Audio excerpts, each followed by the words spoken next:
All right, guys, welcome back to JPCE Spiritual Talk. It's Chair Campbell, the new face of hybrid warfare, the legacy of the Red Orchestra and modern day espionage, and also World War III updates. We're going to get caught up. All right, before we get into our introduction here, let's give a quick prayer to our Lord. In the name of the Father, Son, and the Holy Spirit. Oh Christ, my God, I can do nothing without you. Please help me to finish this task I'm about to do.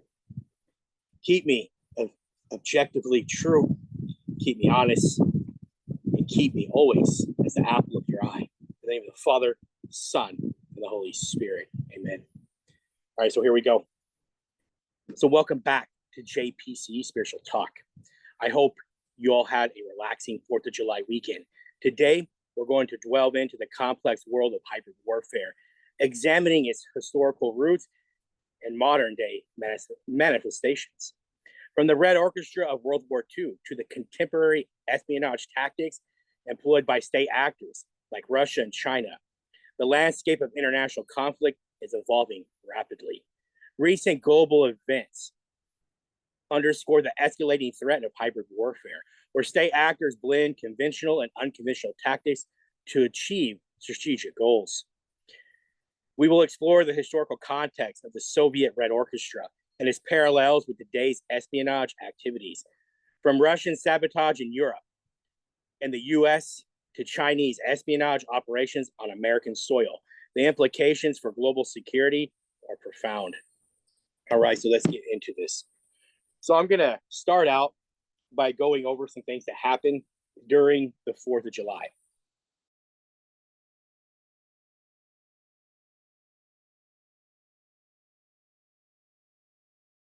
During the 4th of July weekend, and then it's going to go quickly into some of today's updates, right? So what we're going to talk about first is the Red Orchestra, and we're going to cover some of the historical context and also modern day parallels. So as I get the screen shared over, right, we're going to pull up some articles here. So thank you all again for following. All this is broken down. So here we go. So this article is going to talk about the general dynamics. Factory producing weapons for Ukraine burns in the U.S. Red Orchestra expands sabotage operations. Countless Russian sabotage operations in Europe as well. And this article talked about fears that Putin has activated the Red Orchestra, crescendo of mass violations and critical security infrastructure of Finland. So Finnish army reinforces border with Russia, Moscow warns. All right. So this article, it came out July 3rd, right? So how it is, 073, it's backwards. So July 3rd of 2024, right? This one came out on July 4th, right? So now let's kind of dive into what's going on here. So Red Orchestra, right? It was a Soviet.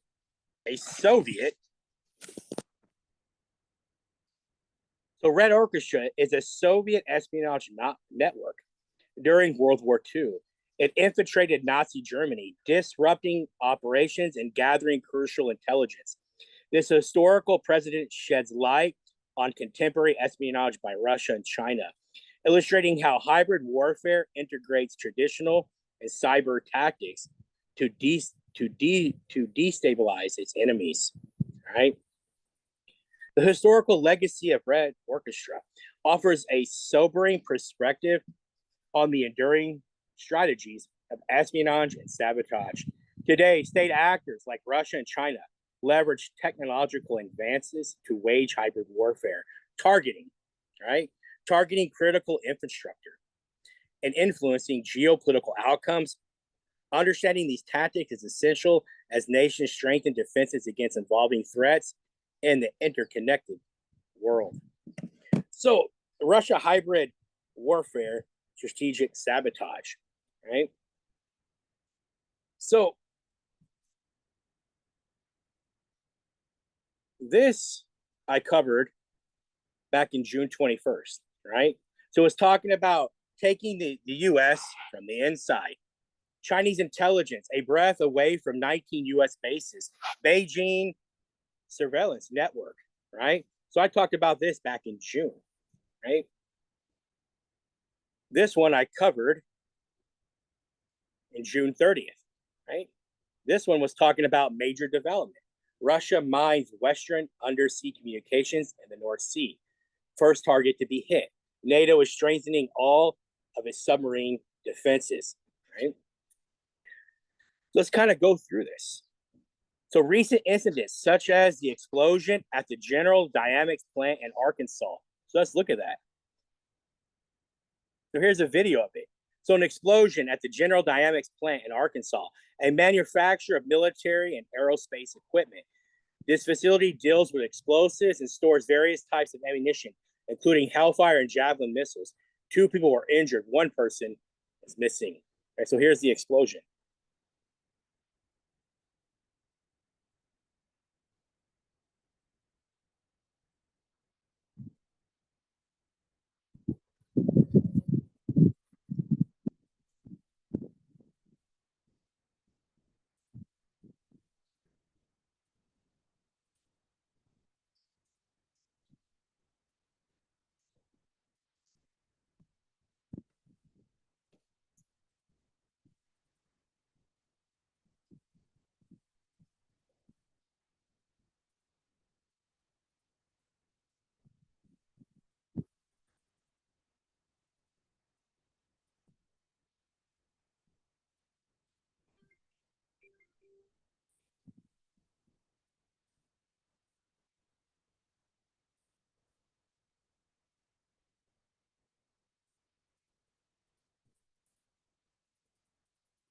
All right, here we go. So that happened in Arkansas, right? So we just talked about the General Dynamics plant in Arkansas and suspicions of Russian mining near undersea communications infrastructure in the North Sea, right? This one right here, right, that I covered. Right here, this video, right? So links are always in the description box. That is a good, I think it's a 4-6 minute video, right? We're not going to play it today, but it's a good source to listen to, right? So I'm talking about what sabotage. So the infrastructure in the North Sea, right? That highlighted Russia's hybrid warfare tactics. These operations aim to disrupt Western stability and undermine NATO's resolve, reflecting a strategic blend of covert operations and conventional military maneuvers. Russia's hybrid warfare tactics pose significant challenges to international security, illustrating the blurred lines between traditional warfare and covert operations. From cyber attacks to physical sabotage, these actions test the resilience of Western democracies and necessitates robust defense strategies and international cooperation to safeguard critical infrastructure and maintain geopolitical stability. So stuff is like blowing up everywhere, right? Stuff is blowing up here in the US. It's been happening, right, for a while. There's things blowing up in Russia, right? There's stuff blowing up in Ukraine, right? There's sabotage is going on everywhere in the world, right? So we're going to also talk about now the Chinese sabotage, right? Their espionage, because I want to bring this in to kind of bring it all together, right? I've already talked about this once, but this all kinds of fit. So Chinese espionage covert infiltration. Chinese espionage activities, including surveillance near U.S. military installations, gaining influence through strategic and land acquisitions. Listen attentively. Underscore another facet of hybrid warfare. Drones and technological advances in espionage pose threats beyond traditional military confrontations, shaping global power dynamics and challenging Western security protocols. So China's espionage tactics highlight the evolving nature of hybrid warfare, where economic influence and technological powers are wielded as strategic tools. The infiltration of military installations and strategic assets underscores the need for enhanced counterintelligence measures and diplomatic engagement to mitigate risk and uphold national security interests. Right. So when I talked about this a while back, right back on June 21st, right? We're going to go through here.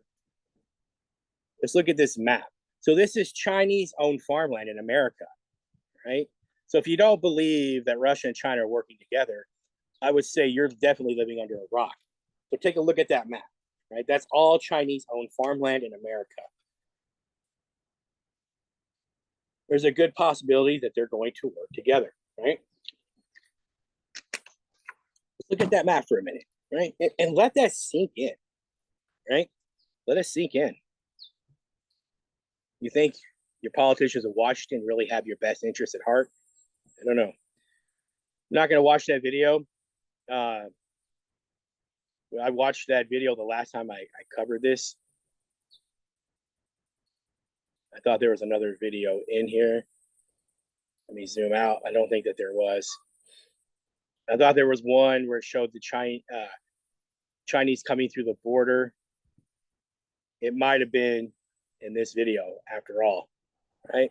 Gordon, I mentioned the number of apprehensions at the southern border of Chinese nationals. Over the last year, it is up 1,300%.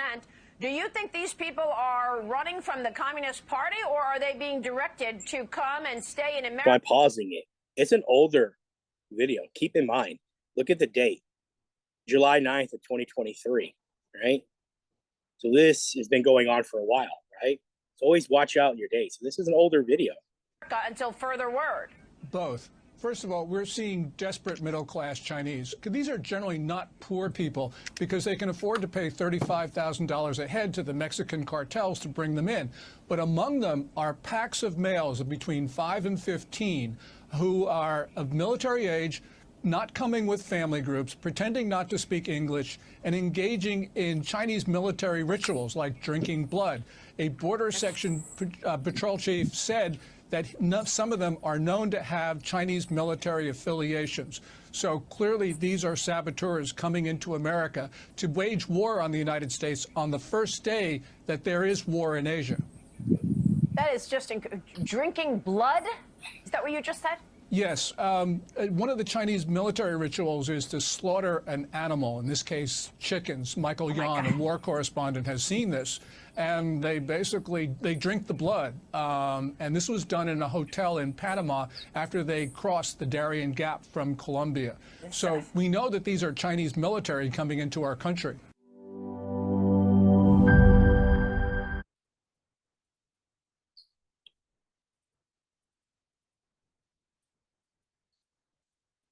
You know, so in other news, right, there's a debate over Ukraine's potential NATO membership.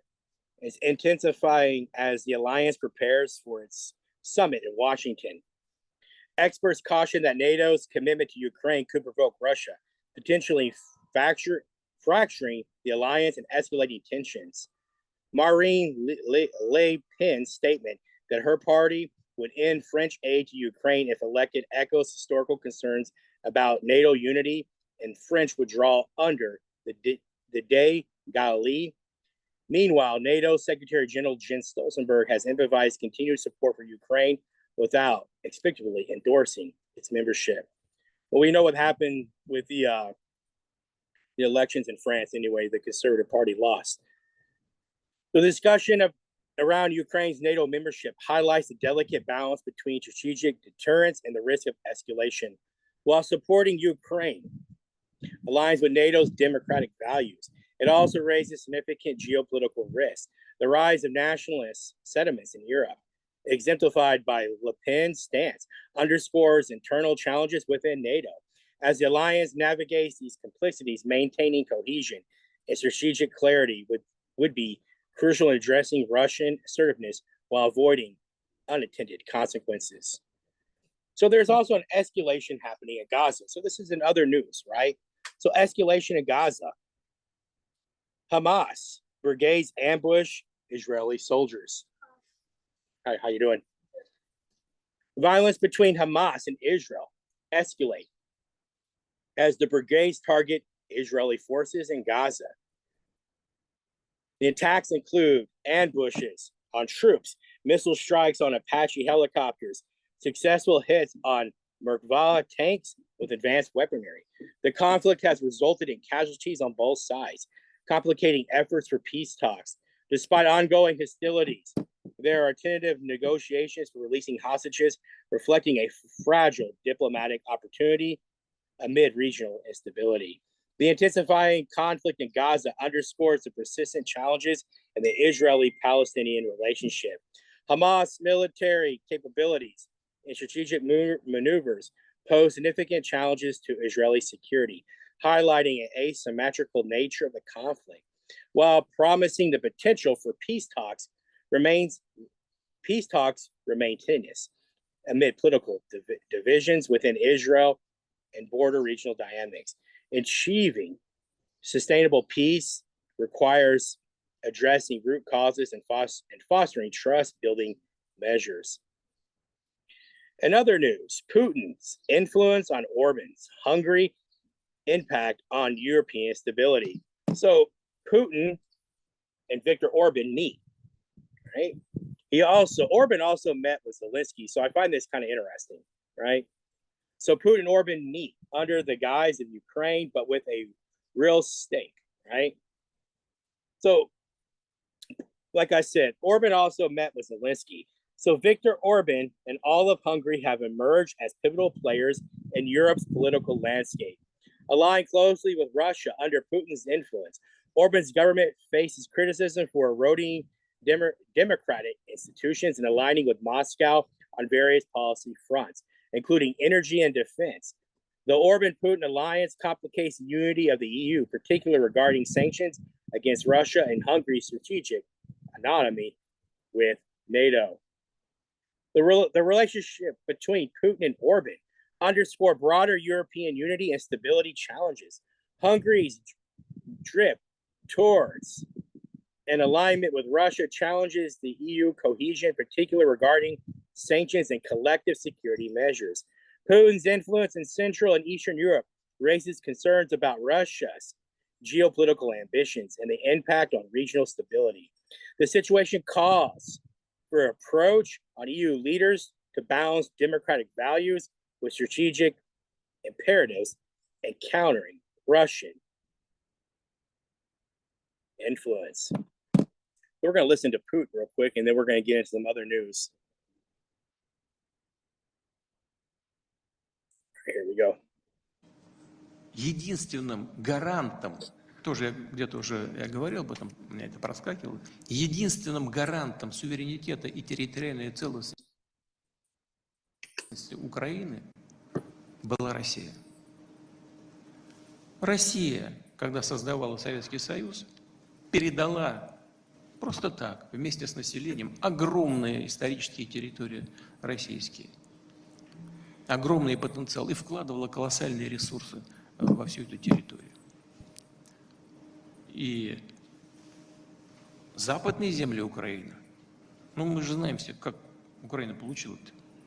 Сталин отдал после Второй мировой войны, отдал часть польских земель, Львов и так далее, сколько там, несколько областей крупных, там 10 миллионов человек проживает. Чтобы не обижать поляков, компенсировал их потери за счет Германии, отдал восточные земли Германии, Данцигский коридор, да и сам Данциг. Часть отобрал у Румынии, часть у Венгрии, все отдал туда, в Украину. Это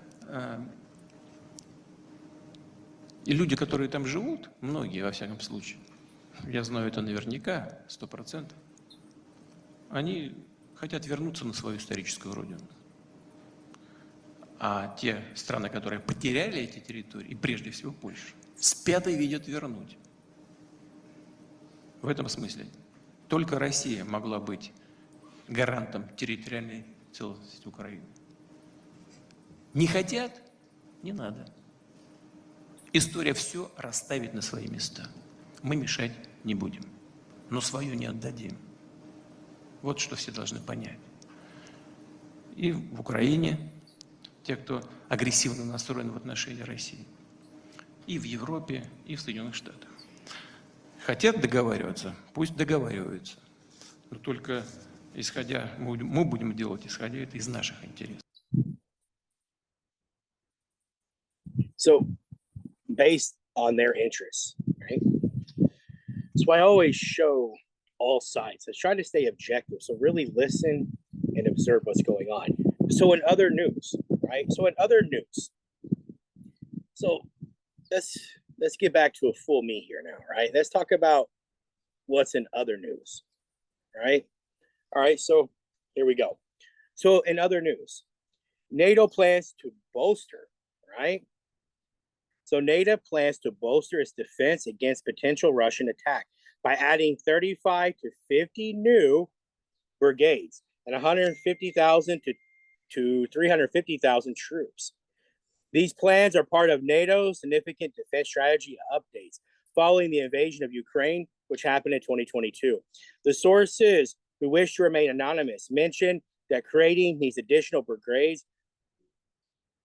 poses a substantial challenge. NATO's strategic adaptations underscore the alliance's agility and responding to hybrid threats, improvising collective defense. These efforts deter aggression and safeguard member states against involving security challenges. From military mobility initiatives to enhanced logistics and infrastructure upgrades, NATO's cohesion remains pivotal in navigating complex geopolitical dynamics and safeguarding transatlantic security interests. So in other news as well, Hezbollah's regional influence, Cyprus and Israel, and Israeli Hezbollahs. So accusations against Cyprus and its implications for Western military cooperation highlight Cyprus' strategic significance in the Middle East geopolitics.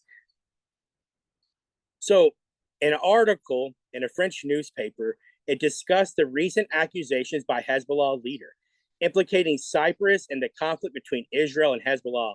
On June 19th, the Hezbollah leader threatened Cyprus, stating it would be considered part of the conflict if allowed Israel to use its ports and airports for operations against Lebanon. While initially dismissed as part of the ongoing war of words, the French journalists suggest there must be some viability to the Hezbollah leader's claims, right? So Hezbollah's regional maneuvering underscore the broader implications of Middle Eastern geopolitics on Western security partnership. The accusations against Cyprus and its cooperation with Israel illustrate complex alliances and potential flashpoints in the region, necessitating careful diplomatic navigations and strategic assessments. So, in other news, right? Iranian naval incident, the Iris Shahed. So Iranian state media reported on Sunday that an Iranian naval frigate, Iris Shahed, sank while undergoing repairs at a port near the Strait of Hormuz. According to state news agency IRNA, the ship capsized due to water infiltration into its tanks. The incident occurred at a pier and was noted that the shallow water might allow the vessel to be salvaged. The injured personnel was taken to the hospital. Iran's naval capabilities and regional maneuvers, exemplified by the Iris Shahed incident, underscore ongoing maritime tensions and regional security dynamics. The incident highlights Iran's strategic positioning and its implications for regional stability, requiring careful international scrutiny and diplomatic engagement. So in other news, Ukraine-Russia escalations, foiled hijacking attempt. So Russia's Federal Security Service, the FSB, so listen attentively, reported an attempt by stopping an attempt by Ukrainian intelligence to organize the hijacking of a Russian Tu-22M3 strategic bomber designed for Ukraine. The FSB claimed Ukrainian agents sought to recruit a Russian Air Force pilot with a cash reward of approximately $3 million and promised Italian citizenship to facilitate the hijacking. The operation reportedly included strikes on Ozerine Airport in northwestern Ukraine. though details on the timing and nature of these strikes remain unclear. Ukraine Security Service, SBU, did not immediately respond to the request for comment. The foiled hijacking attempt and Russia's response underscore modern warfare's high stakes and covert dynamics. Escalating tensions between Ukraine and Russia highlights the complexities of hybrid warfare and the strategic implications for regional stability and international security frameworks. So, in other news, NATO's Eastern Flank Initiative, Unified Military Mobility Corridor. So the Greek Minister of National Defense, and he will be accompanied by the Greek Prime Minister on July 9th to 11th, 2024, will attend NATO summit in Washington. On July 11th, Dendidis, who is the Greek Minister of National Defense, will sign a letter of intent, LOL, with his counterparts from Bulgaria and Romania to establish a unified military mobility corridor. So establishing a unified military mobility corridor among Greece, Bulgaria, and Romania underscore NATO's regional defense strategies and collaborated efforts to bolster deterrence capabilities. This initiative enhances operational significance and logistical support, reflecting NATO's commitment to collective defense and regional stability. So it's going to add to its regional efficiency and logistical support. Right? In other news, NATO's defense industry commitment. So NATO plans to issue its first commitment to the defense industry at an upcoming summit in Washington. It aims to boost weapons production and enforce stricter ammunition standardization to ensure to maintain battlefield security. This move comes in response to challenges highlighted by the war in Ukraine, where theoretical standardization of ammunition, such as a 1.5 millimeter artillery shells, provided inaccurate in practice.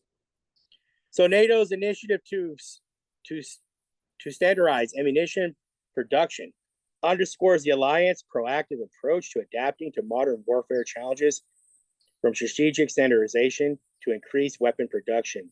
These measures strengthen NATO's collective defense capabilities and support member states in maintaining security amidst evolving geopolitical dynamics.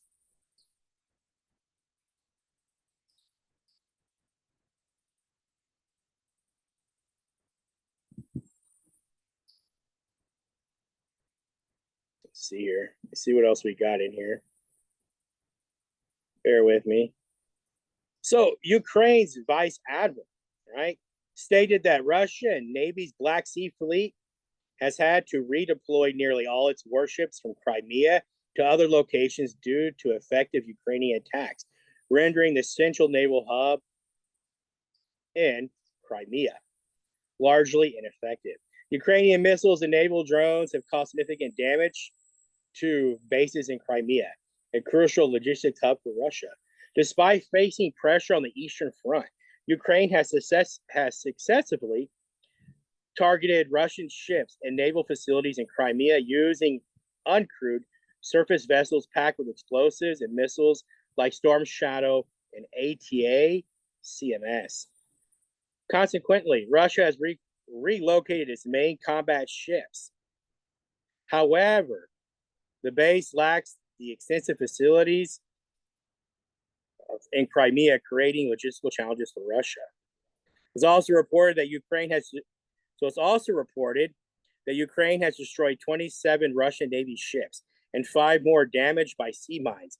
Russian warships, which rarely entered the Sea of Ost before, are now regularly stationed there, indicating a more defensive posture.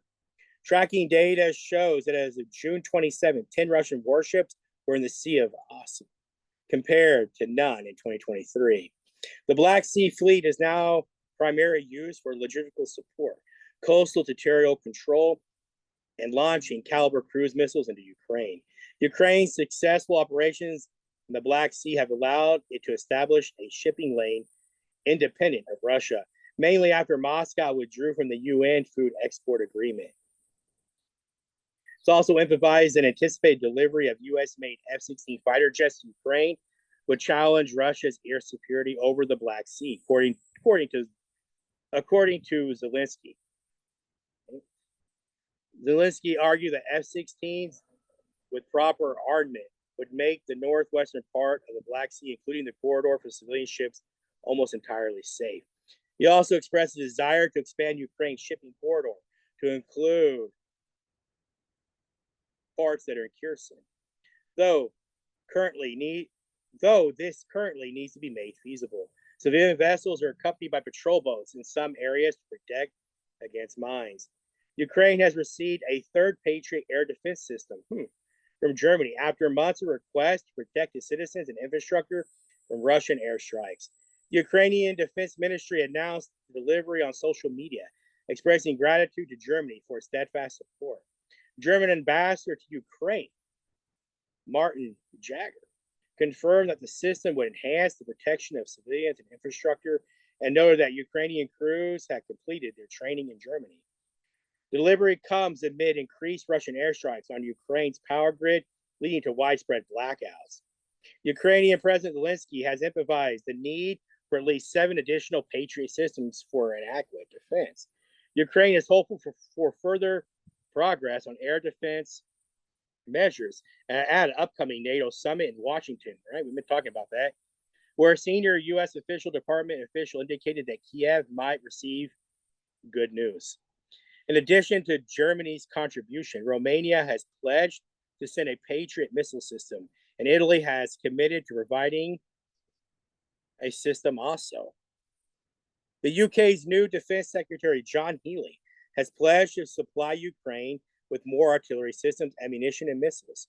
This commitment underscores the UK's ongoing support for Kiev, as stated during Healey's visit to Odessa. Healey emphasized the UK's united stance for Ukraine despite recent changes in government. During his first foreign trip after his appointment, Healey met with Ukrainian President Zelensky and also the defense minister. And Zelensky briefed Healey and his Dutch counterpart on the battlefield situation. Additionally, the Dutch foreign minister, during a visit to Kiev, promised to send 24 F-16 fighter jets to Ukraine without delay. Healey assured that the significant British military aid package announced in April would be delivered within 100 days. And that's all I have. Right? So that is everything. We're caught up. So let me all know what you think. I'm gonna check the time real quick. Oh, not bad at all. Not bad at all. Let's get back to here. All right. So I kind of ran that down, right? So please look at the link, right? Look at the write-up, because I have a hard time pronouncing words, like I said, of an injury, head injury, right? I sometimes do go fast, but it's all broken down, right? We're now caught up. They continued our discussion into World War III. The espionage thing was a big deal, right? And as we can see how things are ramping up, right? NATO is continuing to send ammunition, weapons, money to Ukraine, right? They're also getting help from the EU. Russia is ramping its end up as well. Right? So it is escalating. Remember one of the videos I did a while back where the Serbian president said that World War III is 3 to 4 months away, if not sooner, or it could be just a little longer. So we see things wrapping up. NATO trying to get more brigades. They're trying to get 150,000 to almost 350,000 more soldiers, NATO soldiers, right? That's a lot, right? That's all I have. May the Lord bless you and keep you. The Lord make his face shine upon you and be merciful to you. The Lord lift up his countenance upon you and give you peace. Thank you all so much. Love you all so much. I enjoy researching all this for y'all. I really do, right? It's become like a hobby now for me. You know, along with my Bible studies, it's more like a hobby now for me. I enjoy this. I enjoy giving you objective feedback, commentary, right? Telling you what's happening internationally, because what's happening internationally also plays into what's happening here, right here at home. It all has an impact, right? There are channels that cover what's happening here in the U.S. There's channels that are covering. There's, you know, we all have our set thing that we do, and here I cover a lot of international news because I think it's important, right? And I try to cover things that a lot of people aren't. And Red Orchestra was one thing that you don't see a whole lot of people talking about. It's very important, and how China and Russia are emerging together in their espionage tactics. It's very serious, right? So I'll have JPCE Spiritual Talk. I love you all so much. I'm out. Have a blessed day. Thank you all again for following. Love you all so much. I'm out.